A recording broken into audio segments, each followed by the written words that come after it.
Y un día más, con la gracia del Señor, proseguimos con el comentario del Catecismo de nuestra Madre la Iglesia. Hoy comenzamos a partir del punto 748. Creo en la Iglesia Católica. Estamos en la primera parte del Catecismo, que es la profesión de la fe. Y después de haber hablado de la creencia en Dios Padre, después nos introdujimos en la creencia en Jesucristo, después creo en el Espíritu Santo, y tras ese artículo de fe, creo en el Espíritu Santo, ahora se nos habla de creo en la Santa Iglesia Católica. Leo el primer punto y lo comentamos. Cristo es la luz de los pueblos. Por eso este sacrosanto sínodo, reunido en el Espíritu Santo, desea vehementemente iluminar a todos los hombres con la luz de Cristo, que resplandece sobre el rostro de la Iglesia, anunciando el Evangelio a todas las criaturas. Con estas palabras comienza la constitución dogmática sobre la Iglesia del Concilio Vaticano II. Así el concilio muestra que el artículo de fe sobre la Iglesia depende enteramente de los artículos que se refieren a Cristo Jesús. La Iglesia no tiene otra luz que la de Cristo. Ella es según una imagen predilecta de los padres de la Iglesia, comparable a la luna cuya luz refleja el sol. Pues el Catecismo de la Iglesia Católica, a la hora de comenzar la parte referida a la Iglesia, ha querido comenzar con una cita del Concilio Vaticano II. El Concilio Vaticano II tuvo un documento central que se llamó la Constitución Dogmática sobre la Iglesia, o dicho en latín, la Lumen Gentium. Y esa cita primera que hace el Catecismo de la Iglesia Católica habla de la razón de ser de la Iglesia para llevar la luz de Cristo a todos los pueblos. La afirmación primera que hace el Catecismo para hablar de la Iglesia es que la fe de la Iglesia, la fe, mejor dicho, sobre lo que es la Iglesia, la fe sobre la Iglesia depende en todo de la fe en Jesucristo. O sea, la centralidad de nuestra fe está en Cristo. Nuestra fe es, dicho de una manera así, cristocéntrica. El centro de nuestra fe es Jesucristo. Solo partiendo de ahí uno después puede hablar de la Iglesia. Sabéis que pues dentro de las ramas de la teología se habla de la eclesiología, que es pues la rama de la teología que habla de la Iglesia. La cristología pues es la rama de la teología que habla de Jesucristo. Pero aquí lo que subraya mucho el Catecismo es que lo central de nuestra fe es Jesucristo. Y posteriormente, y dependiendo de ello, como consecuencia de ello, pues ahora hablamos de creo en la Iglesia. No se puede hacer al revés, sería un error. Sería un error pensar que la fe en Jesucristo proviene de la fe en la Iglesia, ¿no? No se puede dar la vuelta. Lo central es Jesucristo. La razón de ser de nuestra fe es Jesucristo. Nuestra fe es cristocéntrica. No es eclesiocéntrica, es decir, no, para nosotros la Iglesia no es el centro es Jesucristo. La Iglesia está al servicio de Cristo. Lo mismo pasa con otras cosas, y es importante poner el acento en por qué Cristo es el centro. Os pongo un ejemplo. El ejemplo de cómo a la hora de presentar la moral a los hombres de nuestro tiempo, la moral de todos los órdenes, la moral social, la moral sexual, bueno, pues a la hora de presentar la moral, qué importante es que el mundo entienda que el centro es Jesucristo, porque solamente el que ha conocido a Jesucristo entenderá la moral. El que no ha conocido a Jesucristo, el que no ha conocido su gracia, el que no se ha enamorado de su persona, difícilmente entenderá la moral. Le parecerá como unas leyes caprichosas de la Iglesia. Sin embargo, el que ha conocido a Jesús y ha conocido su mensaje liberador, ¿no? Entonces entenderá la moral no como una imposición, la entenderá como el estilo de vida del que conoce a Jesucristo. El que hace de Cristo su centro entiende la moral como el estilo de vida de los seguidores de Jesús. El que no ha hecho de Jesucristo el centro de su vida entiende la moral como un conjunto de preceptos más o menos caprichosos que parten de la Iglesia y no parten de Jesucristo. O sea que es importantísimo pues que en todo hagamos de Jesús nuestro centro, que Jesús sea el centro de nuestra fe, que seamos cristocéntricos, como lo es este catecismo, cristocéntrico.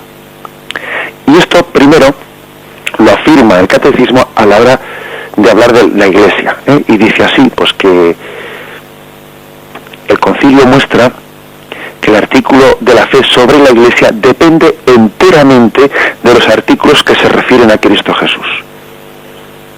Enteramente depende de ello. Por si hubiese alguna duda, pues utiliza el catecismo en este punto pues una hermosa imagen de los padres de la Iglesia. Dice que es una imagen predilecta de los padres de la Iglesia, la imagen de la luz del sol y de la luz de la luna. Pues lo que viene a decir es que Cristo es el sol y la Iglesia es la luna.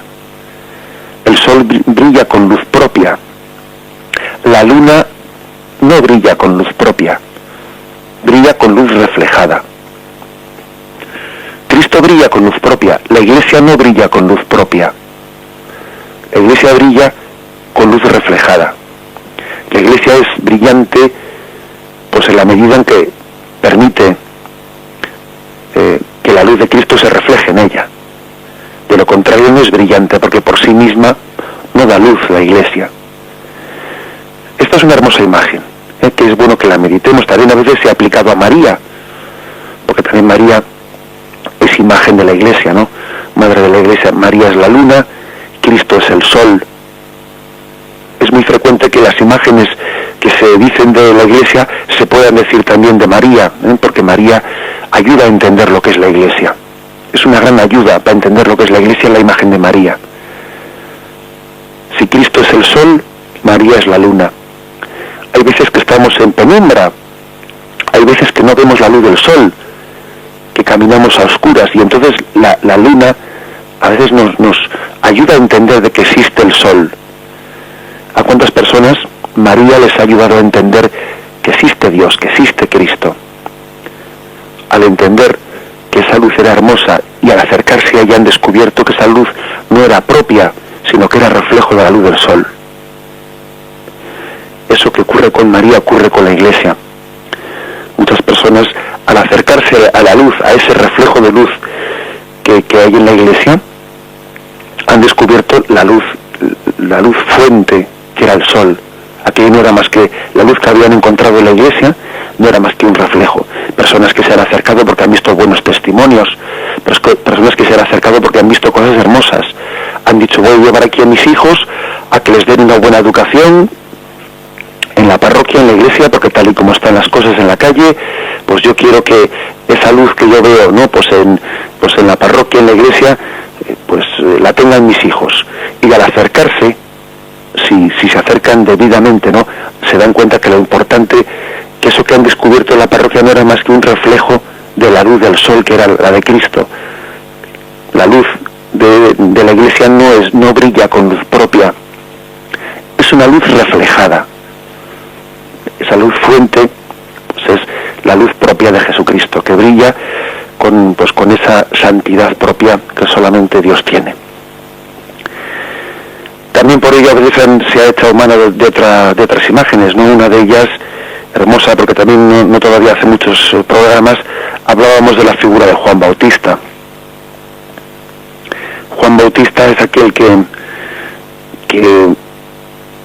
se considera como el precursor de Jesucristo, y en cierto sentido también la Iglesia ve su imagen en Juan Bautista. Digo en cierto sentido, ¿no? ¿Por qué? Porque eso que insiste Juan Bautista, conviene que yo disminuya para que él crezca. También eso lo entiende la Iglesia, pues cuando quiere ser signo de Jesucristo, pero no quiere que los ojos se queden fijos en ella, sino quieren que los ojos se fijen en Jesucristo, ¿no? hay un proverbio que dice que cuando el dedo apunta al cielo, el necio se queda mirando al dedo. Que trasladado, ¿no? Pues este proverbio trasladado al nuestro diciendo, hay muchas personas que al mirar a la iglesia se quedan en ella, sin darse cuenta de que la razón de ser de la iglesia es apuntar a Cristo. Cuando el dedo apunta al cielo, el necio se queda mirando al dedo. Pues sería necio que alguien se acerque a la iglesia y se quede mirándole a ella. Por eso Juan Bautista dice, conviene que yo disminuya para que él crezca. A la iglesia pues le conviene ser muy humilde en sus signos, para que los ojos no se queden, ¿no?, pues fijos en ella, sino en Jesucristo. La función de la iglesia, al igual que Juan Bautista, es señalar con el dedo a Jesucristo.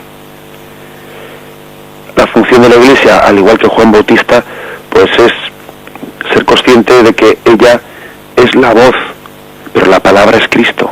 La iglesia le presta su voz a Jesucristo, pero la iglesia no puede ponerle, ni quitarle, ni añadirle palabra, sino que le presta la voz, es su altavoz. La palabra, el verbo, es Cristo. Por eso la iglesia tiene esa conciencia, ¿no?, al igual que Juan Bautista: Señor, yo no soy digno de desatarte las sandalias, ¿no? Es consciente de que lleva un tesoro en vasijas de barro, de que es la precursora de Jesucristo, ¿no? También, por lo tanto, hay una cierta similitud en la imagen entre Juan Bautista y Jesús en lo que es la vocación de la iglesia a prolongar la centralidad de Jesucristo, a prolongar la centralidad de Jesucristo. Quizás lo que podría diferenciar, ¿no?, pues a Juan Bautista de la iglesia es que, bueno, pues Juan Bautista señaló a Jesucristo y luego desapareció, y la iglesia está llamada pues a señalar a Jesucristo y a continuar al presente por todos los siglos. Esa señalación por parte de la iglesia de Jesucristo pues es continua, es constante, ¿eh? No se trata de un momento histórico que luego desaparece, sino que continua y constantemente la iglesia prolonga esa función de Juan Bautista de señalar a Cristo entre los hombres, de prestarle su voz para que la palabra hable con potencia. Así pues, ¿no? Este es un poco el centro, el resumen del primer punto. La centralidad de nuestra fe está en Cristo, y de ahí proviene ahora confesar creo en la Santa Iglesia, sin quitarle la centralidad a Jesucristo, sin quitársela, porque claro, sería como si alguien se fija más en el andamio que en el edificio. Aquí lo principal es el edificio central, que es Jesucristo. Nosotros lo que hacemos es pues estar a su servicio, sin quitarle la centralidad, sabiendo que de él viene su luz, la luz reflejada que tiene la iglesia. Cristo es el sol, la iglesia es la luna. Cristo hace de la iglesia, quiere hacer de la iglesia pues lo que hizo de María, ¿no? Un fiel reflejo de su gracia y de su santidad. Lo meditamos antes de continuar.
El siguiente punto, el punto 749, dice así: el artículo sobre la Iglesia, se refiere al artículo de fe sobre la Iglesia, depende enteramente también del que le precede sobre el Espíritu Santo.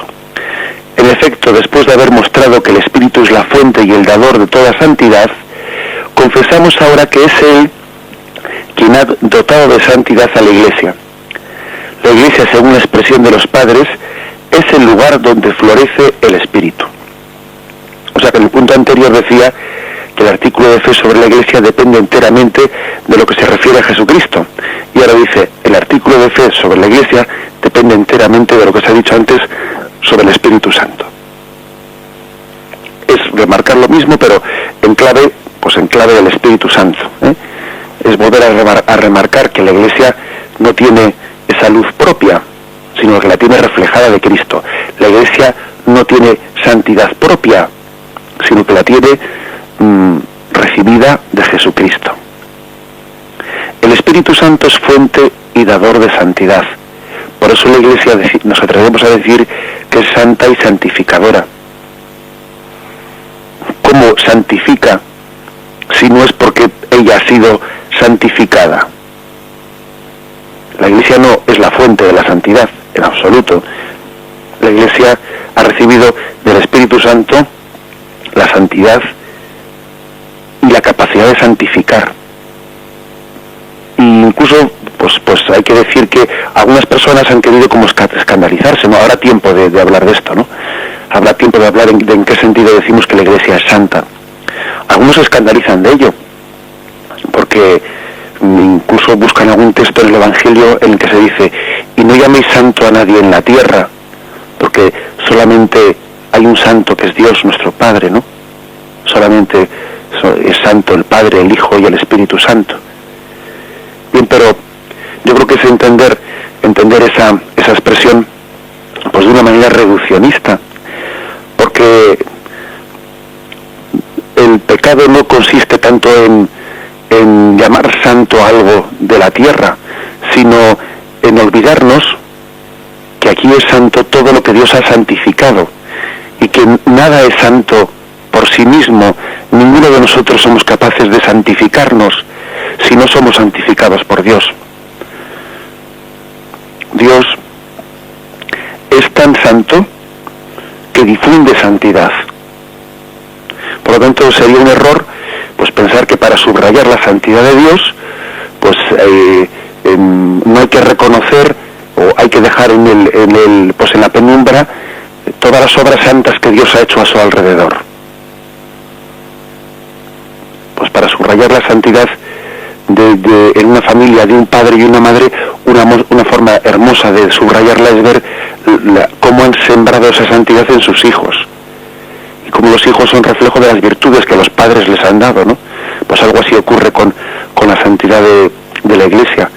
La Iglesia es santa porque ha sido santificada por el Espíritu Santo, que es la fuente de toda santidad, y porque le ha dado ese ministerio de santificación. Y la Iglesia no le hace sombra ni le quita protagonismo a la santidad de Dios. Todo lo contrario, la Iglesia lo que hace es ser el gran altavoz que grita a todos los costados, ¿no?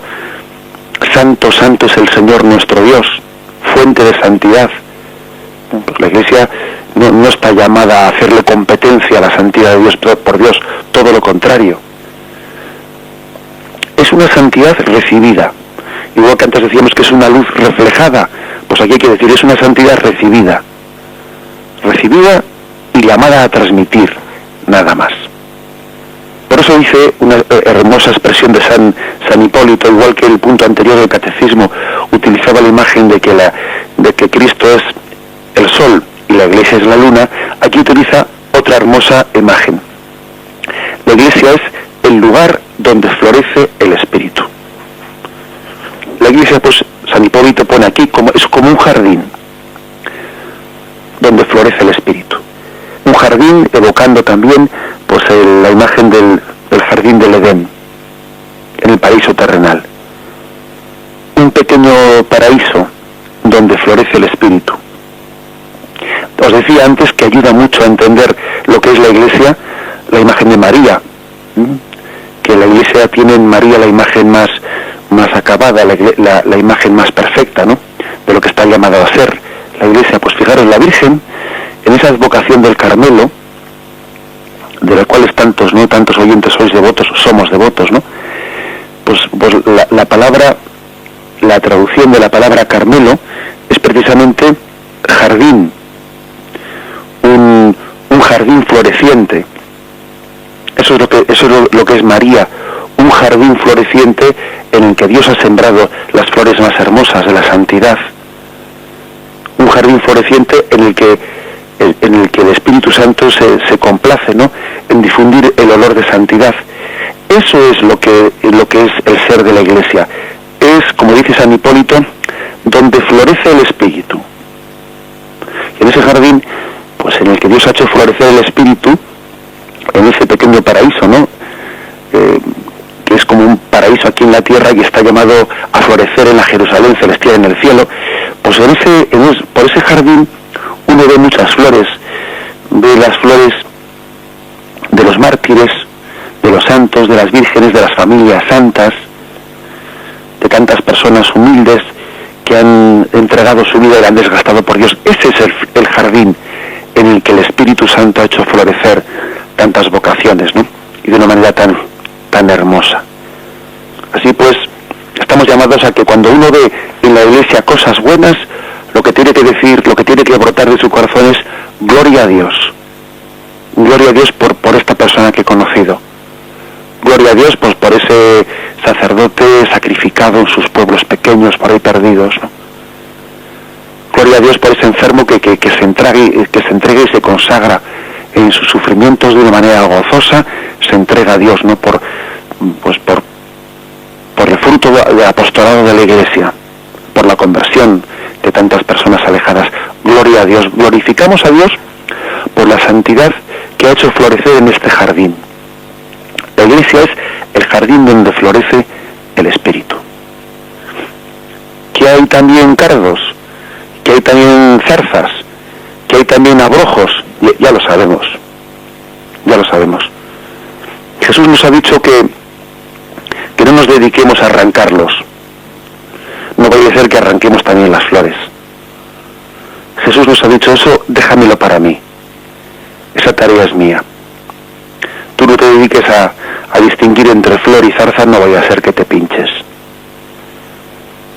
Tú glorifica a Dios por todas las flores que veas y tú procura también ser una flor que glorifique a Dios, que le agrade, y que haga de tu vida una bendición de suave olor, que proclame la santidad de Dios.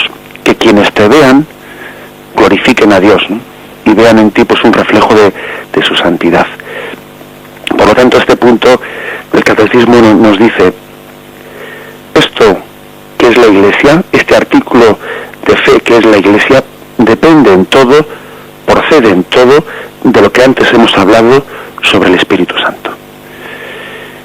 Y el punto 750 dice, creer que la iglesia es santa y católica y que es una y apostólica, como añade el símbolo niceno-constantinopolitano, es inseparable de la fe en Dios, Padre, Hijo y Espíritu Santo.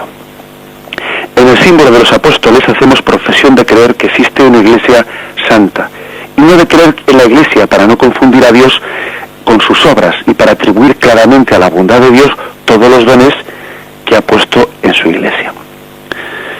Bueno, pues aquí se nos dice una cosa. El catecismo, a la hora de explicar el credo, sigue la estructura del credo apostólico, de lo que nosotros llamamos el credo corto.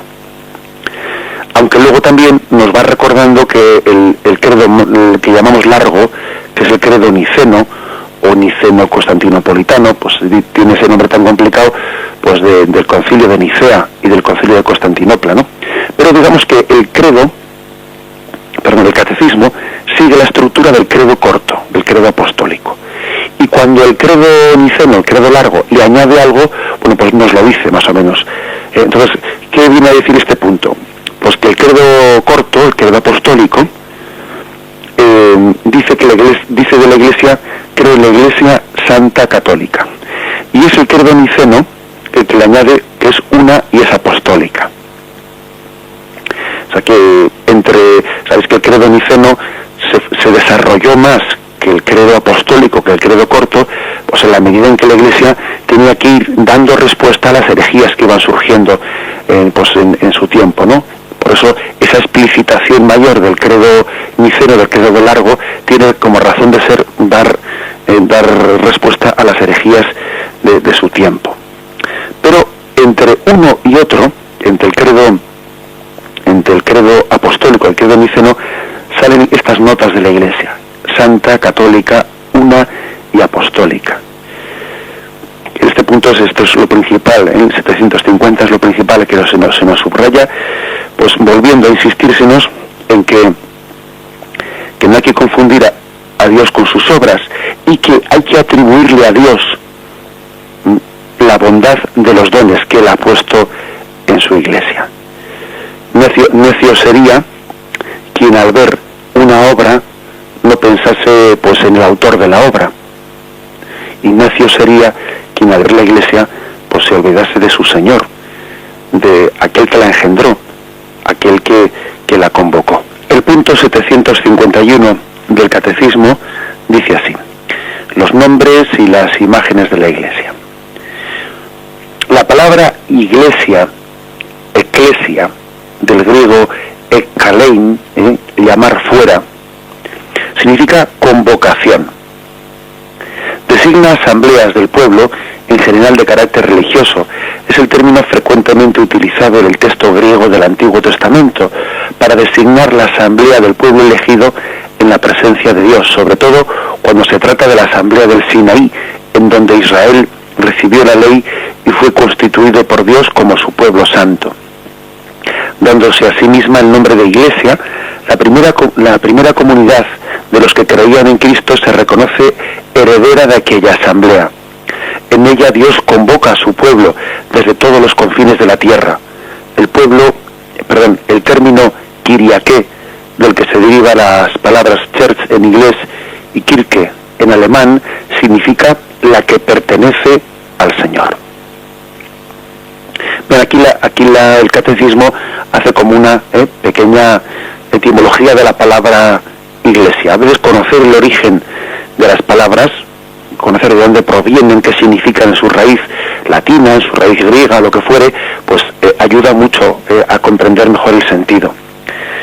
Y lo que se nos recuerda, que la palabra Iglesia es una palabra que proviene del griego, eclesia, del griego ekkalein, que significa llamar, convocar. Ya es una cosa que ilumina mucho. O sea, entender que la etimología, el origen de la palabra Iglesia viene de convocación, haber sido convocado, ayuda mucho, porque la palabra convocación, ¿a qué nos suena? Suena la palabra vocación, o sea, llamada. Dios llama. Y claro, hay dos maneras de entender la Iglesia totalmente distintas, ¿no?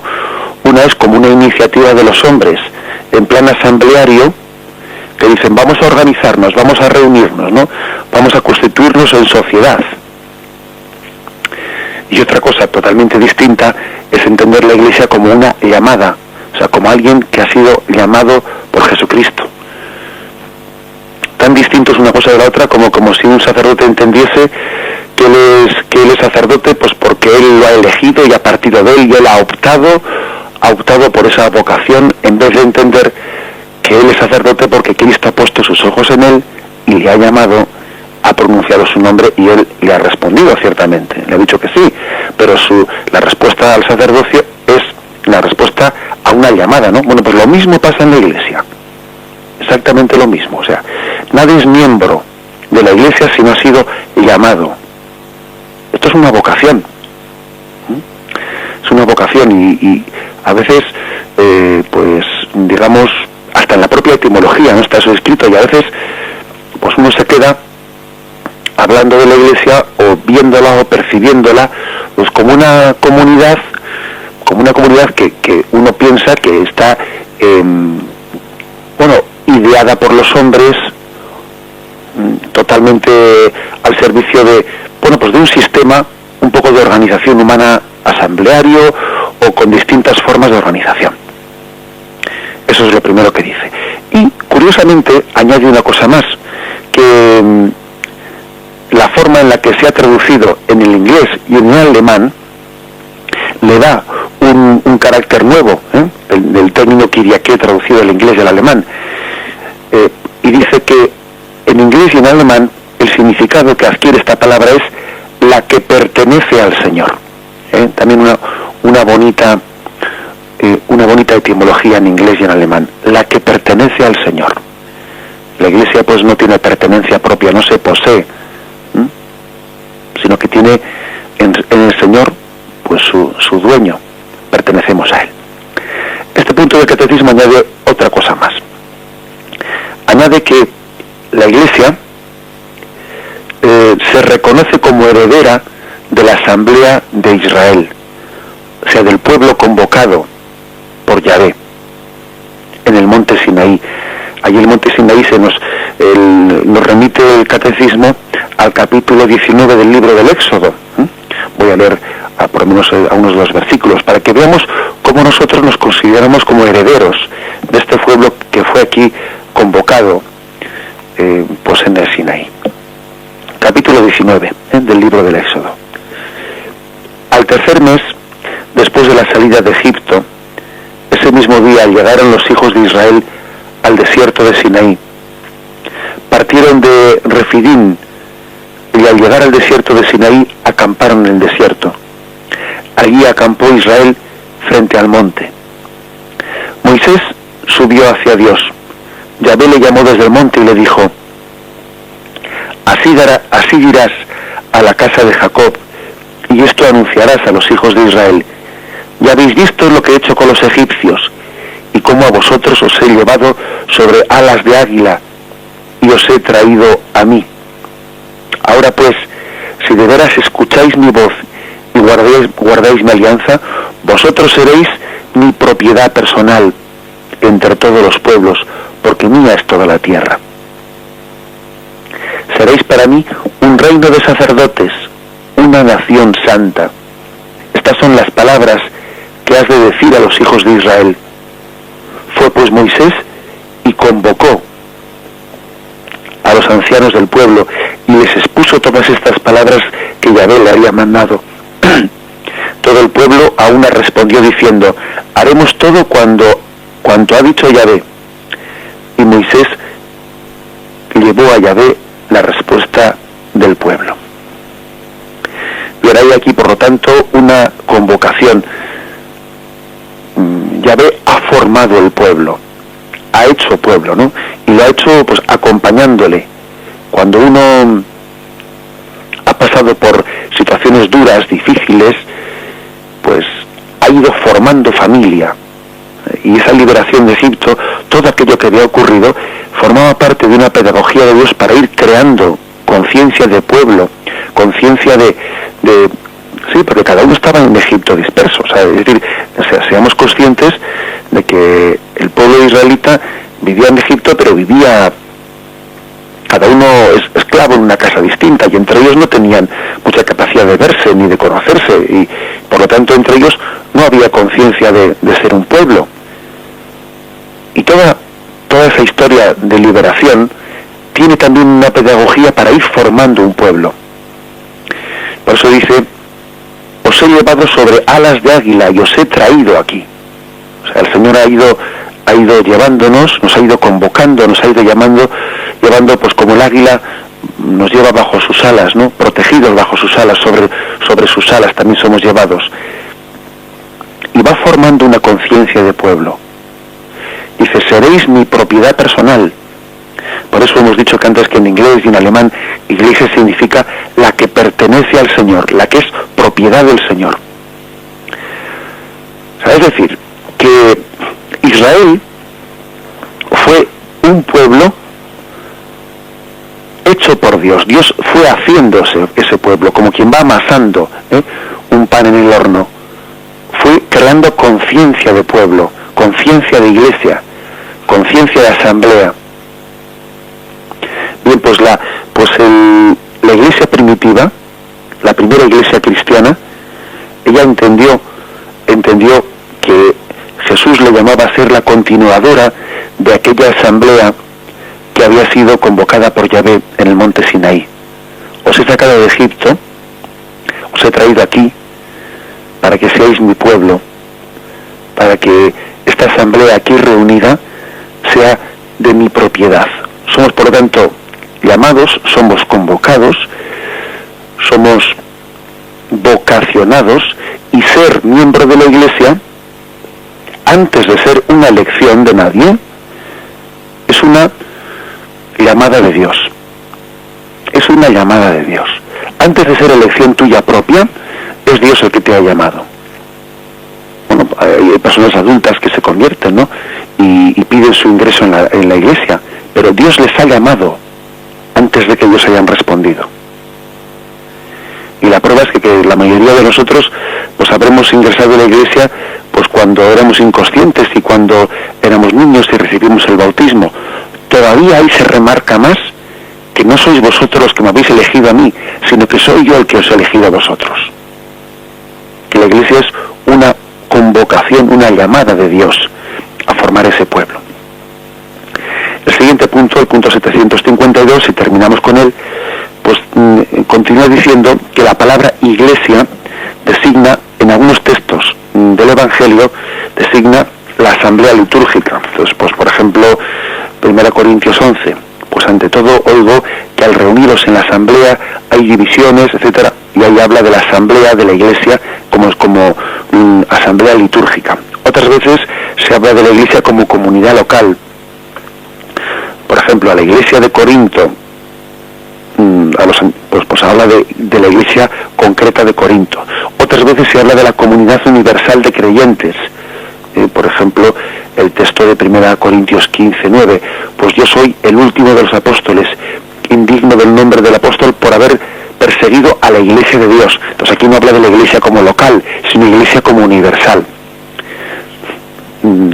Dependiendo de los lugares en los que nos fijemos, a veces se habla de la iglesia como asamblea litúrgica o como comunidad local o como comunidad universal de creyentes.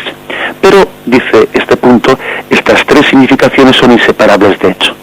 La iglesia es el pueblo de Dios, el pueblo que Dios reúne en el mundo entero.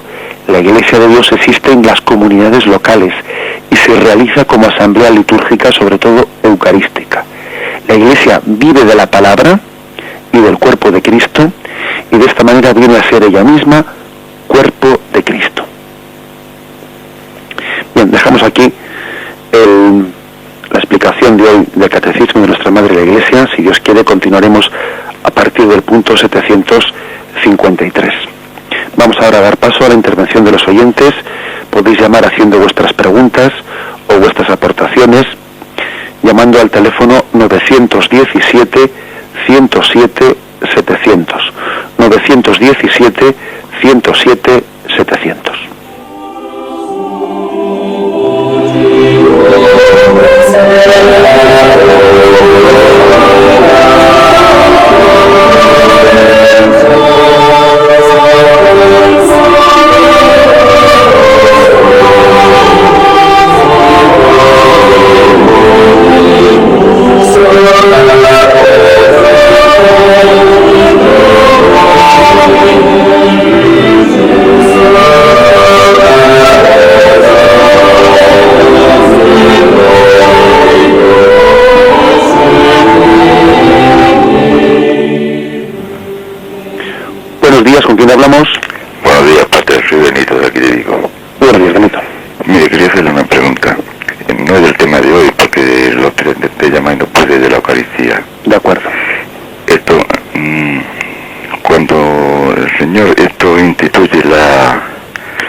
¿cómo se llama? En la última noche, ¿no? La institución de la Eucaristía. Sí. Entonces se puede decir que los apóstoles fueron los que tomaron verdaderamente el cuerpo y la sangre de Cristo, y que nosotros en realidad lo que tomamos lo es sacramentalmente. Bien, de acuerdo. Sí, y luego una última, si la puede aclarar, que es una duda que tuvimos nosotros en un grupo. ¿Por qué se celebra el Día de los Santos Inocentes, que es el 28, se celebra antes de la Epifanía de los Reyes? Ya. Muchas gracias, Padre. Bien, muchísimas gracias a ti. Comenzando por lo último, bien, también fíjate que se celebra al día siguiente de Navidad, se celebra el martirio de San Esteban, al día siguiente se celebra San Juan Evangelista, día 27, y el día 28 Santos Inocentes. En la liturgia romana existió la tradición desde el primer momento de celebrar estas tres fiestas así, aunque como tú bien dices, pues no parece lugar lógico de que los Santos Inocentes se celebren antes que los Reyes, pero tampoco parece lógico que San Juan Evangelista se celebre antes, ¿no? O el martirio de Juan Bautista. La razón es porque la liturgia romana habló de los comites Christi, es decir, de los que acompañaban a Cristo. Los tres frutos del nacimiento de Jesucristo, los tres primeros frutos de ese nacimiento redentor de Cristo son el martirio, día 26, martirio de San Esteban, la virginidad, otro fruto del nacimiento de Cristo, día 27, y la inocencia. Los tres primeros frutos, o los tres frutos destacados de la llegada de Dios a nosotros son el martirio, la virginidad y la inocencia. Tres formas de entregar nuestra vida a ese que la ha entregado por nosotros. Se la podemos entregar con nuestra sangre, se la podemos entregar con la virginidad, se la podemos entregar con la inocencia o con la santidad. Es el motivo por el que la liturgia romana colocó esas tres fiestas de esa forma. La primera pregunta que hacía el oyente es referente a si los apóstoles recibieron el cuerpo de Cristo en la última cena de una manera distinta a como nosotros la recibimos. No, también fue una recepción sacramental. No es que ellos recibiesen el cuerpo de Cristo pues de una manera no sacramental, porque porque no hay otra forma de recibir el cuerpo de Cristo. Lo contrario sería pues una especie de canibalismo, que evidentemente pues no hay ninguna intencionalidad de tal cosa. O sea, ellos recibieron el cuerpo de Cristo de la misma manera que lo hacemos nosotros, de una manera sacramental. Bien, adelante, damos paso al siguiente oyente. Y de Pamplona le llama Ramón. Buenos días, Ramón. Hola. Yo dos cositas muy cortitas. Muy bien. Primero, referente al Espíritu Santo, yo considero que para que el Espíritu Santo entre en nuestras mentes necesitamos una predisposición interior, porque si tenemos el interior llenito de cosas materiales, de cosas superfluas, pues no damos lugar a que, y si nos quejamos de que a mí no me ilumina, no te ilumina porque tienes que empezar a vaciar el bucherito interior para que se pueda llenar de espíritu.